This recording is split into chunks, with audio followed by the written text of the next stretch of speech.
Football news now. Jamaica opened their account at the CONCACAF Under-17 Men's World Cup qualifiers in Costa Rica with a 3-0 win over Aruba in Group G on Friday afternoon. Kelvin Brown sent the Reggae boys ahead on the stroke of half-time before Kenoy Banton sent them further ahead in the 62nd. Jamari Nolan then sealed the win in time added. They will next face the Cayman Islands on Sunday. The Caymanians lost 3-0 to Canada in the other group game. Similar to the 2025 edition, the competition features 34 teams split into 8 groups. Each team will face each other once.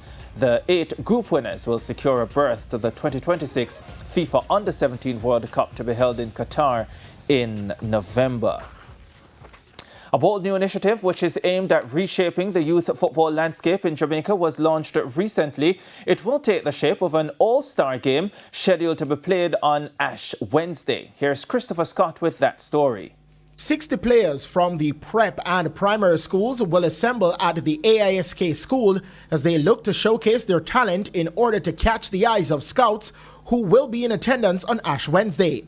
According to organizer Leighton Davis, the initiative is designed to identify emerging talent, strengthen development pathways, and create meaningful opportunities for young footballers. We find that each year we have scouts, we have people from even the national youth program have come to the games and requested information on players.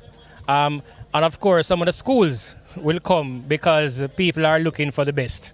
So this is where you find them. Gregory Jones of the Emmanuel Christian Academy says the initiative is a great one and one he supports. A lot of these boys are going to go to high school. A lot of them are going to play against each other now, but they're going to up on the same high school team.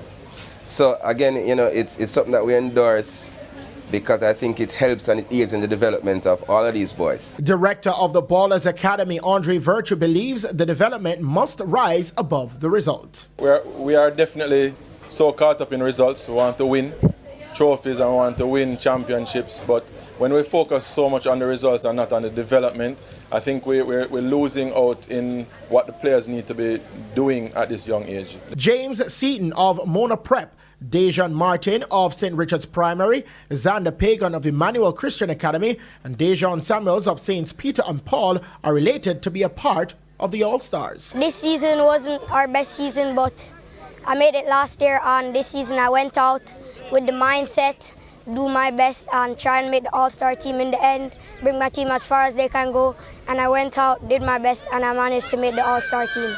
Well, I feel very happy even though my team didn't really make it that far, and I will represent myself, my family and my school as best as I can. I feel very proud to have my name on this list because during the season we lost in the Henriquez Cup to Liberty, and then after that we fought hard and won the Alberga Cup and didn't lose a match after that. I know, like, there's a lot of people out there that want to go pro as well, but I'm going to have to put in a lot to work if I want to go to pro.